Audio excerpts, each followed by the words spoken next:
Good evening and welcome to the COVID-19 update on Channels Television. I'm Millicent Walker. First, the highlights. Security operatives in Kwara intensify efforts towards compliance to COVID-19 preventive measures as police officers arrest some non-compliant citizens. University of Taraba Teaching Hospital boss laments migration of health professionals, demands priority to welfare of health workers by federal government. And India records more coronavirus cases amid fears of more deaths arising from COVID-19.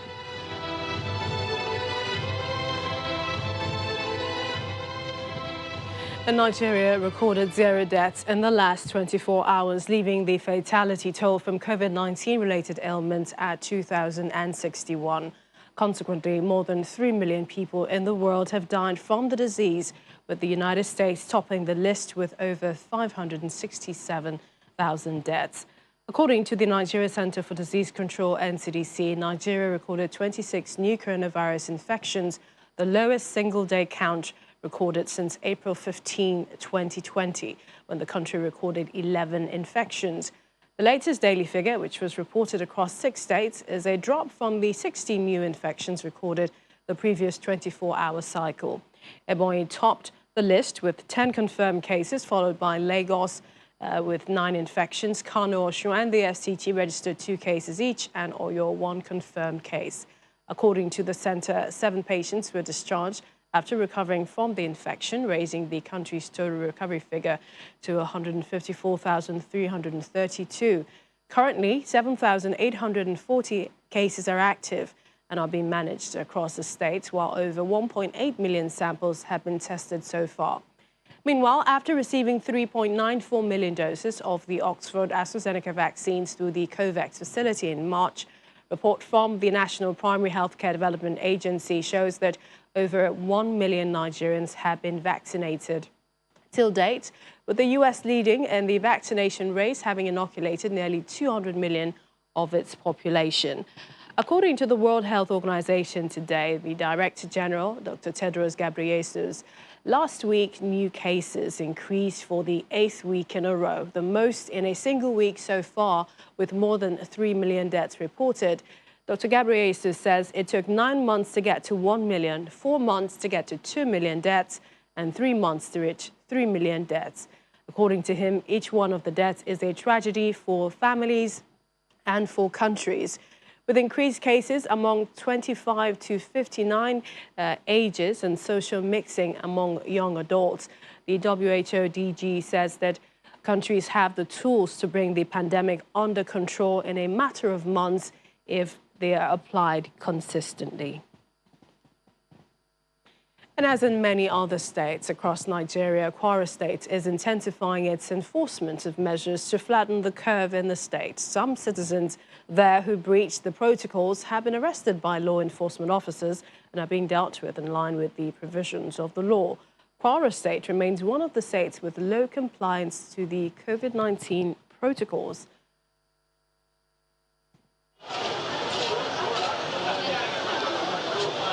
Huge crowds at marketplaces are total disregard to the protocols of COVID-19. Many spotted here are not wearing their face masks or maintaining social distancing as prescribed by the Presidential Steering Committee. On some of the major roads in Ilorin, the state capital, the situation is the same. Motorcyclists carry on their businesses without observing the NCDC preventive measures.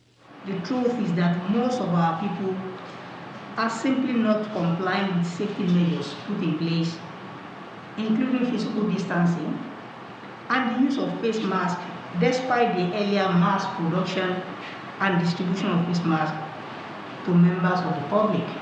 The time has come for everyone to take full responsibility and act more responsibly as we confront this pandemic. Law enforcement officers are not taking the situation lightly as they move into the street to curb the excesses of citizens of the state. They barricade the roads in search of people who breach the protocols. For the police, enough is enough. We have arrested people And you know, wearing of masks is not the same thing as a criminal offense. So, and the state made provision for summary trial of those people arrested by providing mobile courts, which was in existence. And I think we prosecuted not less than 14 or 15 persons, and they were given fine ranges between 2,000 naira and 10,000 naira. The residents agree that a strict enforcement in place will go a long way to shape the people into conforming to the rules. We hardly comply with rules, except we are being enforced. Initially, when the issue of face mask becomes a law, it was somehow enforced to the extent that security agents will have to send somebody back or drop people from a vehicle because they are not using their face masks. But all of that has been relaxed, maybe because of as a result of the relaxation of the lockdown. People are hungry. People are looking for what to eat. People cannot eat twice a day. So I can use drum COVID-19 protocol into their ear. It cannot sink. It cannot sink.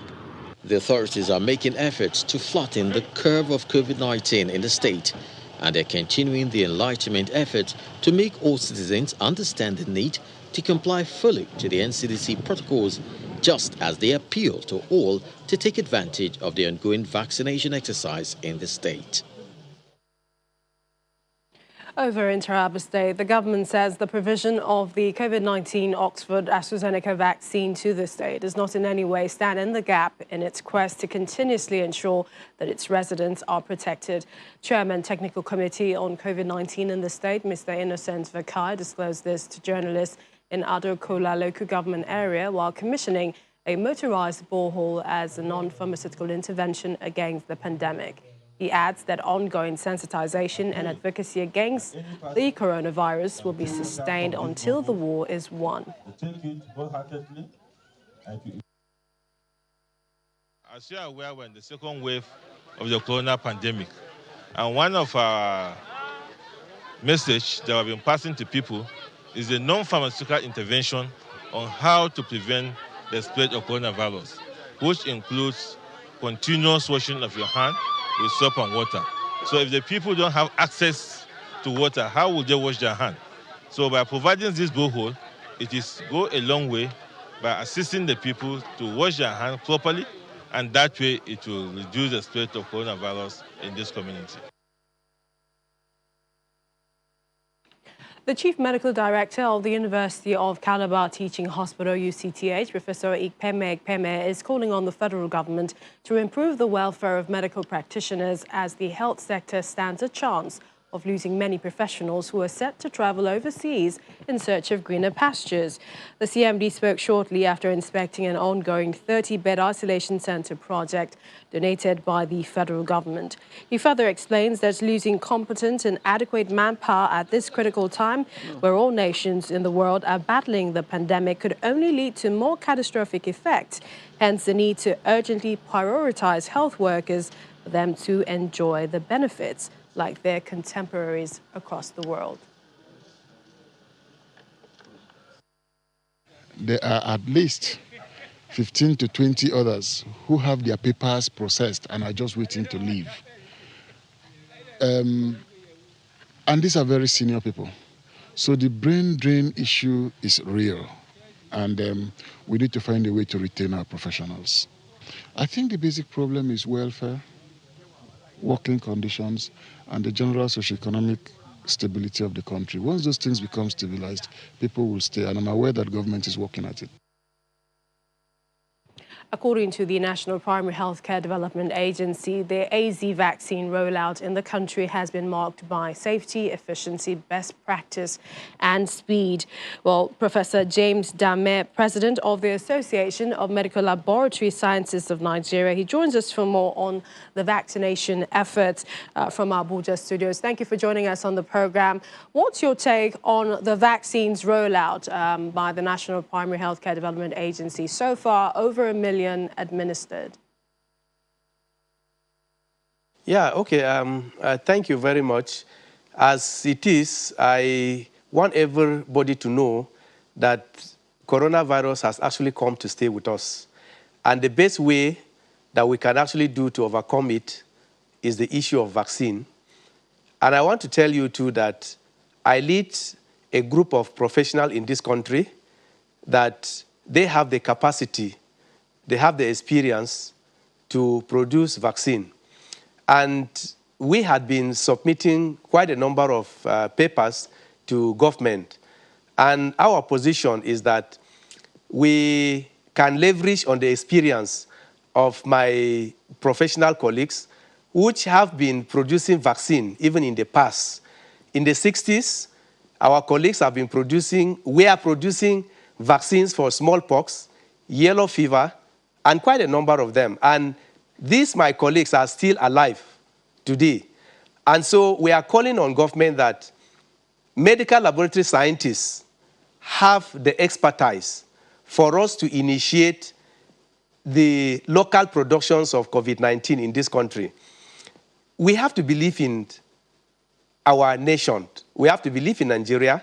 We have to also believe in our professionals, because it's the professionals that actually support government to be able to project the way forward. And the best way out for us is that let us look inward. What can we do? Instead of depending on importation of this vaccine, we are now faced with, even the ones that we have vaccinated, in many centers, they have now stopped vaccinating people because definitely this vaccine, there is a booster dose. And so the quantity that we have in this country is grossly inadequate. And so my appeal to government, non-governmental organizations, and all meaningful Nigerians is that let us see how we can look inward, support our professionals to be able to actually produce. And, you know, right from the beginning, my position has been that viruses undergo mutation. And so the strain that you have in the US, the strain you have in the UK, can actually be different from the strain we have in Nigeria. And so the best way out is that we need to even build our systems. We need to see how we can have infrastructure and then build capacity so that we can be able to isolate the coronavirus that is in circulation in Nigeria. And from there, we can be able to actually make our own vaccine. And that is actually the best way that we can overcome this coronavirus in this country. Professor Damen, on local vaccine, I mean, perhaps that's where what we should be doing. But we're in the middle of a pandemic. How long would it take Nigeria to produce or advance, develop expertise, technology support, COVID-19 vaccines?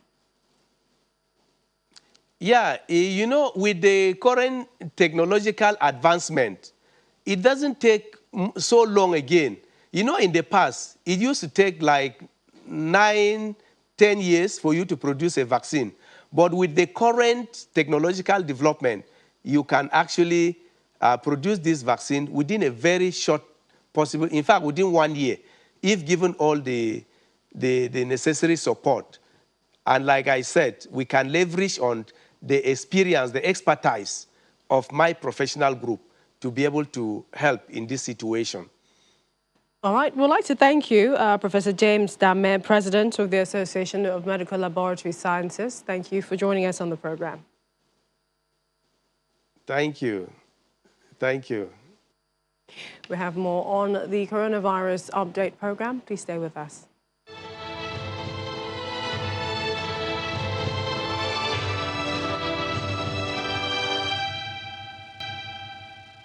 Welcome back. Malawi President Lazarus Chakwera has fired senior officials, including Labour Minister Ken Kandodo, over alleged embezzlement of COVID funds.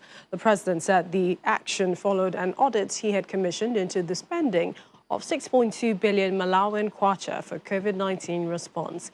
He adds that more than a dozen senior officials implicated in the audit report, including his office and the cabinet, had already been arrested, promising more arrests within the civil service.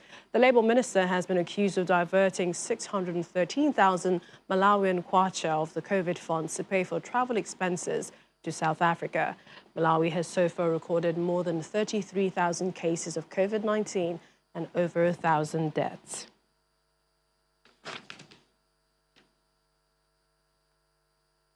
According to Public Health England, there's been a small amount of community transmission of the South African variant.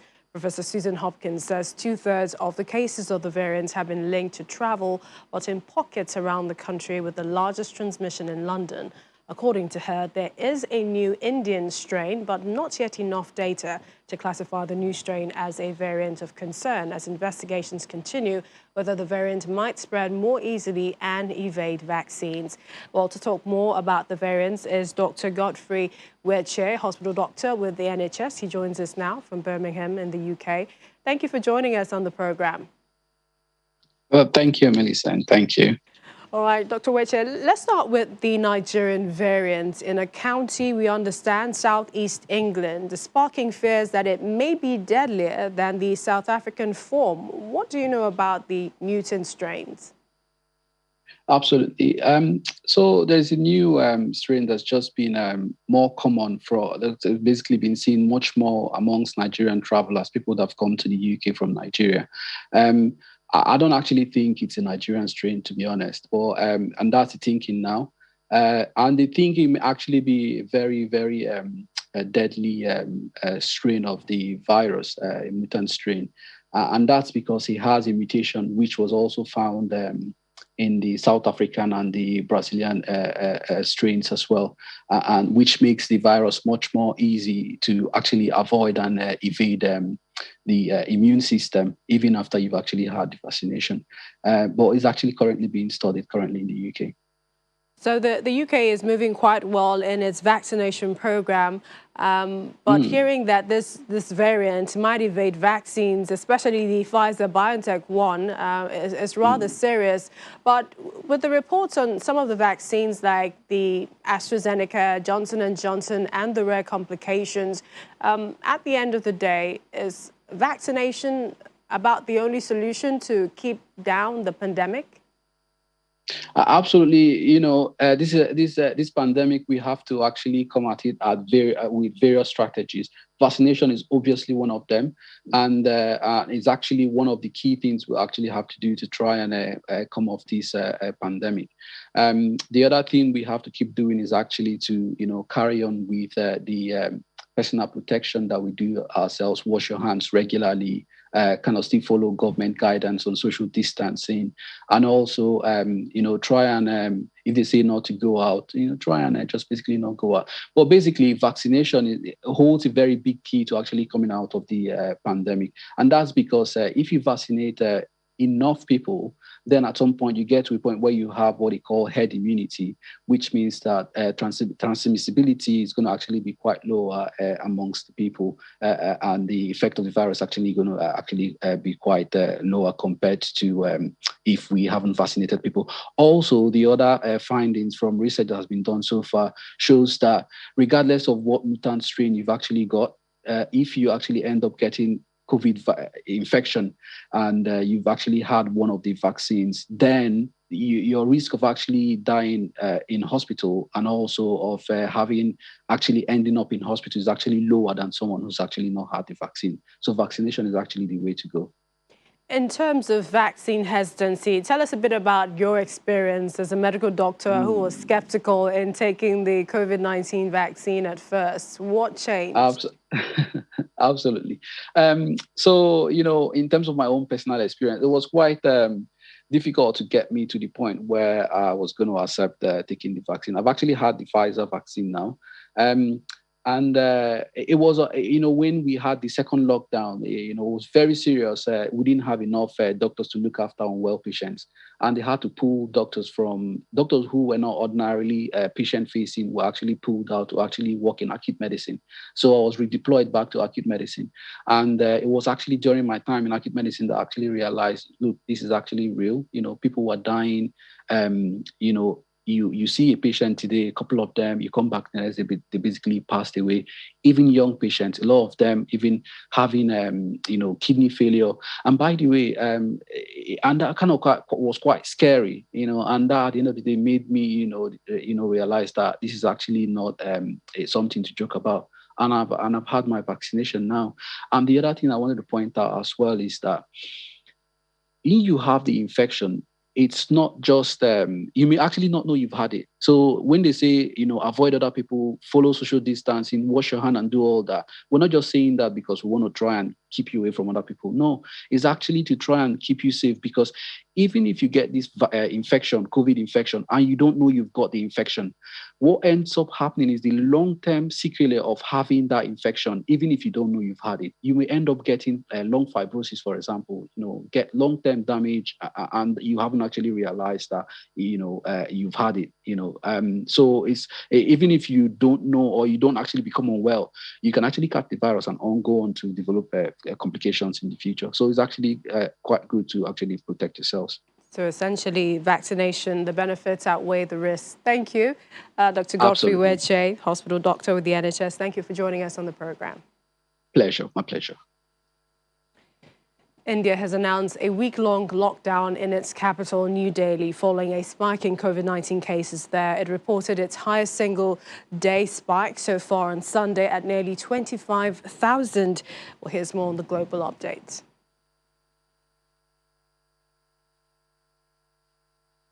India has reported an increase in the number of cases at over 273,810 in the past 24 hours, making it the third it has witnessed in a single-day spike of over 250,000 new cases. As many as 1,619 deaths have taken place since Sunday morning, making the total death toll to nearly 179,000. The national capital, New Delhi, which has been one of the most affected areas, witnessed nearly 25,500 new cases and 161 deaths on Sunday, a record high since the outbreak of the epidemic in the city. The country has recorded over 15 million cases of COVID-19 so far.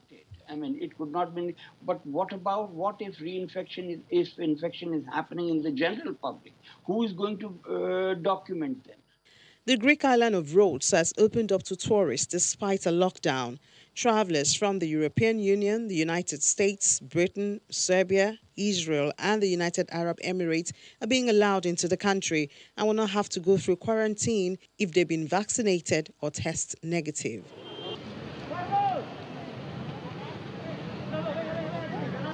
And in Peru, all the way in South America, there are fears of a prolonged pandemic as the nation struggles with a sluggish vaccine rollout and record deaths. The country is suffering from the worst moment during the pandemic as a second wave of the coronavirus has hit, with saturated hospitals and vaccines that arrive sparingly. The official death toll from COVID-19 has topped 56,000, and total infections stand at some 1.7 million. This month, however, it hit a new daily record more than a year on from the country's first case. The southern Italian city of Naples has moved into a less restricted orange zone today after 6 weeks of tight restrictions to prevent the coronavirus.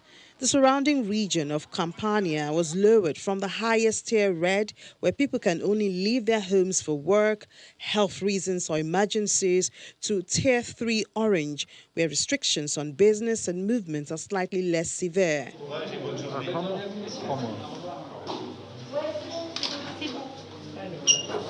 Finally, in Paris, France, the government has been trying to convince people to consider tailing the AstraZeneca COVID-19 vaccine.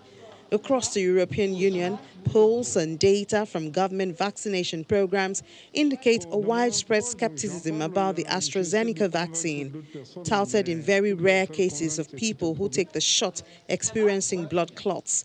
France is administering vaccines produced by Pfizer and Moderna as people remain skeptical about the AstraZeneca jab.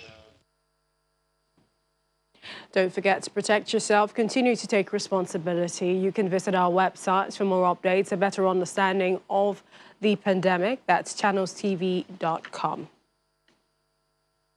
That's the program this evening. Thank you for watching. I'm Millicent Walker. Stay healthy.